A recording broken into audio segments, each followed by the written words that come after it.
جو لوگ ایمان لائے اور نیک اعمال بجا لائے ہیں، اللہ یقیناً انہیں ایسی جنتوں میں داخل کرے گا جن کے نیچے نہریں بہہ رہی ہوں گی۔ سونے کے کنگنوں اور موتیوں سے ان کی آرائش کی جائے گی، اور ان جنتوں میں ان کے لباس ریشم کے ہوں گے، اور انہیں پاکیزہ گفتار کی طرف ہدایت دی گئی، اور انہیں لائق ستائش خدا کی راہ دکھائی گئی ہے۔ جو لوگ کافر ہوئے اور راہ خدا میں رکاوٹ ڈال رہے ہیں، اور اس مسجد الحرام کی راہ میں بھی، جسے ہم نے سب لوگوں کے لیے بنایا ہے،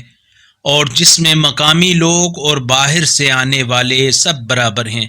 اور جو اس میں زیادتی کے ساتھ کچھ روی کا ارادہ کرے، اسے ہم ایک دردناک عذاب چکھائیں گے۔